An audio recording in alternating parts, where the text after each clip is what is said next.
Please उनके लिए एक बार जोरदार क्लैपिंग कर लें।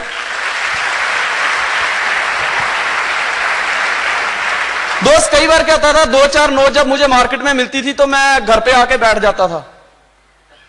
पर उसके बाद मेरे को जब बताया कि संजय धीमान ये जो बिजनेस है ये कंटिन्यू एफर्ट करने का बिजनेस है, बार बार कोशिश करने लगाने का बिजनेस है, ये पार्ट टाइम का बिजनेस नहीं है, ये ना ही स्पेयर टाइम का बिजनेस है, ये फुल टाइम का बिजनेस है। क्योंकि टाटा जी जमशेद ने एक बात जरूर कही है कि तुम नाटे हो या बड़े हो, तुम शहर में रहते हो या गांव में रहते हो, तुम पढ़े लिखे हो या अनपढ़ हो, ये मायने नहीं रखता, पर मायने ये रखता है कि तुम अपने बिजनेस के लिए कितने समय लगा रहे हो।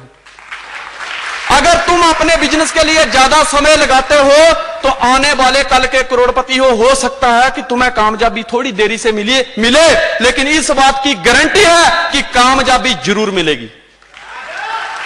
दोस्त हमने अपने एफर्ट्स बढ़ा दिए। मुझे एक चीज याद है कि 2 हिंदुस्तानी फ्रांस के अंदर जाते हैं, उनको भूख लगती है, वो एक रेस्टोरेंट के अंदर जाते हैं और वेटर को बुलाते हैं कि कहते हैं यार खाने में क्या है, मेनू लाओ। वो कहते हैं कहां से आए हो आप? क्या हम हिंदुस्तान से आए हैं। बोले सर मेंढक की डिश खाओगे, फ्रॉग डिश। तो उन्होंने कहा यार फ्रॉग डिश, एक दूसरे की तरफ देखते हैं कि यार ये क्या है, ये कौन सी डिश, हमने कभी खाई नहीं। तो एक दूसरे के मुंह में पानी आता है। वो उनको ना मोटिवेट करते हैं कि सर आपने ऐसा खाना नहीं खाया होगा, एक बार खा के देखो। तो दूसरे को कहते हैं यार खा लेते हैं ना, पर हिंदुस्तान में मत बताना जाके। पर खा लेते, खाने में क्या जाता है। हम दोनों के बीच ये बात रहनी चाहिए, क्योंकि कोई भी बात 6 कानों में सुरक्षित नहीं रह सकती, उसके लिए 4 ही कान चाहिए। तो कहा कि मतलब ये बात जो है बताना मत, बोले खा लेते हैं। उन्होंने जब वो मेंढक की डिश मंगाई, खाई, तो इतनी टेस्टी, वो खाना कहीं थोड़ा ही खाना था लेकिन 3-4 डिश खा गए वो। तो बाद में पूछते हैं यार ये बताओ कि ऐसी डिश हमने कभी नहीं खाई, तुम ये मेंढक की डिश कैसे बनाते हो? मेंढक तो हाथ नहीं आता जल्दी, ये तो बरसात के टाइम में ही दिखते हैं, ट्रै ट्रै करते हैं, जब पानी सूख जाता है फिर भाग जाते हैं। बोले, उन्होंने बताया कि देखो वेरी सिंपल, कि इसकी कमजोरी को हम उसकी ताकत बनाते हैं, अपनी ताकत बनाते हैं, उसकी जो कमजोरी है उसको हम अपनी ताकत बनाते हैं। बोले कैसे? बोले गर्मी का टाइम होता है तो मेंढक पानी की तलाश में कभी इधर घूमता है, कभी उधर घूमता है, कभी इधर घूमता है, कभी उधर घूमता है। तो हम क्या करते हैं, एक तगारे के अंदर पानी भर देते हैं और रख देते हैं। मेंढक ढूंढते ढूंढते आता है, जब पानी को देखता है तो उसके बीच कूद जाता है। फिर क्या है, वो पानी को देख के ना बाहर नहीं निकलता। फिर हम पानी ले आते हैं, पानी ला के ना उसके नीचे धीरे धीरे सेक देना शुरू कर देते हैं। सेक देना शुरू करते हैं, मेंढक को उसके तापमान का फर्क मालूम पड़ता है कि नहीं पानी में कुछ बदलाव आ रहा है, लेकिन मेंढक ना उसी के इर्द गिर्द चक्कर काटता, कहता है नहीं इसी में मजा आ रहा है, इसी में। फिर धीरे धीरे सेक बढ़ता जाता है, मेंढक को लगता है कि सेक बढ़ रहा है लेकिन इसी में मजा आ रहा है। वो उधर ही चक्कर काटने शुरू करता है, धीरे धीरे पानी का सेक बढ़ता चला जाता है, टेम्परेचर जो बढ़ता चला जाता है। मेंढक सोचता भी है कि मैं छलांग मार दूं, लेकिन फिर सोचता है कि नहीं बड़ी मुश्किल से पानी मिला है, इसी में मजा आ रहा है, इसी में मजा आ रहा है। फिर क्या होता है कि धीरे धीरे पानी का टेम्परेचर इतना हाई हो जाता है, अब मेंढक के दिमाग में बात आती है कि नहीं मुझे बाहर कूदना चाहिए। लेकिन दोस्त उस टाइम होता क्या है कि उस गर्मी से, उस पानी की गर्मी से उसकी टांगें जो है वो गल चुकी होती हैं। दिल कहता है कि तुझे कूद जाना चाहिए, लेकिन शरीर साथ नहीं देता। फिर देखता है कि चलो इसी में मजा आ रहा है। फिर धीरे धीरे वो उबल जाता है, फूल जाता है, हम नमक मिर्ची मसाला डालते हैं, फ्राई कर देते हैं, यही मेंढक की डिश है। और दोस्त इसी तरह इंसान की डिश बनती है। इंसान की डिश कैसे बनती है कि एक पढ़ा लिखा नौजवान अपनी कामयाबी के लिए फाइल इधर बाजू के नीचे डाल के, और जिस तरह मेंढक पानी की तलाश में होता है, वो नौजवान भी जॉब की तलाश में होता है।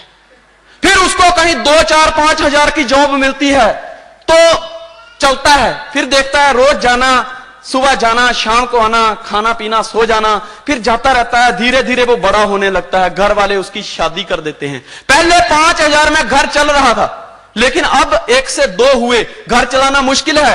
वो अब भी उस मेंढक की तरह कह रहा है इसी में मजा आ रहा है, इसी में मजा आ रहा है। फिर 2 से क्या होता है, धीरे धीरे एक बच्चा हो जाता है, 2 से 3 हो जाते हैं, खर्चा बढ़ जाता है। लेकिन अब भी वो क्या कहता है, इसी में मजा आ रहा है, इसी में मजा आ रहा है। बड़ी मुश्किल से जॉब मिली है, जिस तरह बड़ी मुश्किल से मेंढक को वो पानी मिला है, उसी तरह बड़ी मुश्किल से उसको वो जॉब मिली है। उसको ये नहीं पता कि तेरी क्वालिटी को देख के ही जॉब दी गई थी दोस्त, तेरे इससे भी अच्छा तो कुछ कर सकता है, लेकिन नहीं, वो कहता नहीं इसी में मजा आ रहा है। उसको धीरे धीरे धीरे धीरे सेक लगना शुरू होता है। उसको पता है कि मेरी जिंदगी का टेस्ट बदल रहा है, जिस तरह मेंढक के पानी का टेम्परेचर बदल रहा था, मेरे जीने का भी तरीका बदल रहा है, लेकिन इसी में मजा आ रहा है। फिर क्या होता है दोस्त, बच्चा होता है, बच्चा धीरे धीरे बड़ा होता है, फिर स्कूल में जाने लगता है। तो बच्चा जब स्कूल में जाता है तो पहली बार कहता है पापा 1 रुपया, तो पापा 1 रुपया देता है। महीने का 30 हो गया, साल के 360। फिर धीरे धीरे बच्चा दूसरी क्लास, तीसरी क्लास, चौथी क्लास, 5वीं क्लास, एक दिन वही बच्चा 100, 150 और 200 रुपया की डिमांड करता है। तो बाप उसकी तरफ देखता है, जब तक उसकी उम्र 40-45 साल हो चुकी होती है। फिर दोस्त वो धीरे धीरे धीरे धीरे बच्चा बड़ा होता जाता है, कॉलेज में जाता है, उसके खर्चे बढ़ जाते हैं, लेकिन बाप की इनकम जो 5000 थी वो 7000 हो जाती है। अब वो देखता है अब मैं क्या करूं, टेम्परेचर बढ़ता चला जा रहा है, लेकिन कहता है नहीं इसी में मजा आ रहा है, इसी में मजा आ रहा है। फिर दोस्त होता क्या है कि उम्र 45 साल, बच्चा नौजवान, उधर बाप परेशान, उधर बेटा परेशान। दोस्त फिर वो बेटा भी नौकरी ढूंढने लगता है, पिता को कहता है कि पिताजी एक जगह नौकरी मिल रही है 4-5 हजार की, 10 हजार की, अगर आप 2-3 लाख रुपया उनको दे दें तो मेरी जिंदगी सुधर सकती है, मेरी जिंदगी संवर सकती है। अब पिताजी टेंशन में आ जाते हैं कि यार इतने पैसे मैं कहां से लेके आऊं। सेक जो है वो बढ़ जाता है, लेकिन फिर भी कहता है इसी में मजा आ रहा है, इसी में मजा आ रहा है। दोस्त जब उस इंसान को समझ आती है जिंदगी की, तब क्या है, पानी गर्म हो चुका होता है, टांगे जवाब दे चुकी होती हैं, आंखों पे चश्मा आ चुका होता है, बाल सफेद हो चुके होते हैं, तब वो चाह के भी छलांग नहीं मार सकता, और दोस्त लास्ट में उसकी भी डिश बन जाती है।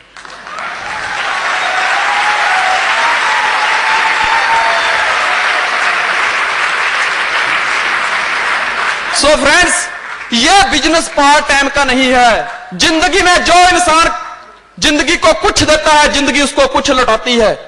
जो इंसान जिंदगी को सब कुछ देता है, जिंदगी उसको सब कुछ लौटाती है, लेकिन जो इंसान जिंदगी को एक्स्ट्रा देता है, जिंदगी उसको एक्स्ट्रा लौटाती है।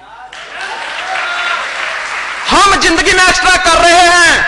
मुझे प्रॉब्लम आई, क्यों आई? क्योंकि मेरा बाप नेटवर्कर नहीं था, इसलिए प्रॉब्लम आई। हम कोई खानदानी बिजनेस होता है पुराना तो कहते हैं इसी में मजा आ रहा है, इसी में मजा आ रहा है, क्योंकि पुराना करके बैठे हैं और कर रहे हैं। दोस्त मुझे 9 सुनने को मिली, मेरी किताबें लोगों ने फेंक दी, क्या फर्क पड़ा? मुझे लोगों ने 9 कहा, उन्होंने कहा हम नहीं करेंगे, कोई फर्क नहीं पड़ा। उन्होंने कहा हमें इसी में मजा आ रहा है, मैं कहा लो फिर लो। दोस्त वो मजा लेने वाले अभी तक वही पड़े हैं, अभी वो कहते हैं कि हमें मजा नहीं आ रहा है, मैं कहता हूं कि इसमें मजा आ रहा है।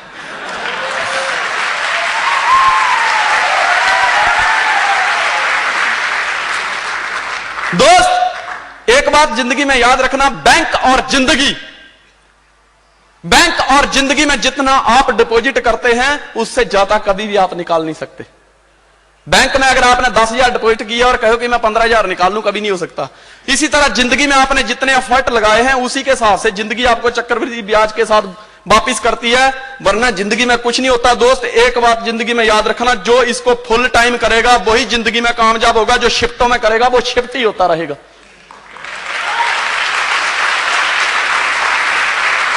दोस्त इस तरह हमने डिसीजन लिए, शुरुआत की, आगे चलते गए, मुझे भी 9 मिली, मुझे क्या फर्क पड़ा? मेरी अपलाइन ने कहा कि यार इस काम को मैं कर रहा हूं, मैं आज अचीवर हूं, मैं आज एम्बेसडर हूं। उस टाइम गगनदीप सर, लक्की सर एम्बेसडर की पोजीशन पे थे जब हमने ज्वाइन किया था, और आज की डेट में भी हम काम कर रहे हैं, हम प्लान दिखाते हैं, होम मीटिंग लगाते हैं। अगर हमके पैसा आ रहा है, कामयाबी मिल रही है, अगर इस काम को करके हमको शर्म नहीं आ रही तो तू शर्म क्यों करता है?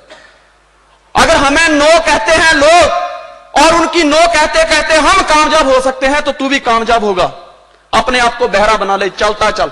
दोस्त मार्केट में जाता था, लोगों को प्लान दिखाता था, लोग नो कर देते थे, तो एक दिन गुस्से में आके मैंने कह दिया, एक इंसान ने मुझे कहा इस सिस्टम से तू क्या हासिल कर लेगा, क्या मिलेगा तुझे? 2-4-10 लाख रुपया, एक आध गाड़ी, बंगला, बस इतना और कुछ नहीं। मैंने उसको एक ही बात कही थी कि मेरा हर लफ्ज तेरी हर बात से अच्छा होगा, मेरा हर सुर तेरे हर साथ से अच्छा होगा। यकीन ना आए तो बाहर निकल के देख लेना, इस नेटवर्कर का जनाजा भी तेरी बारात से अच्छा होगा।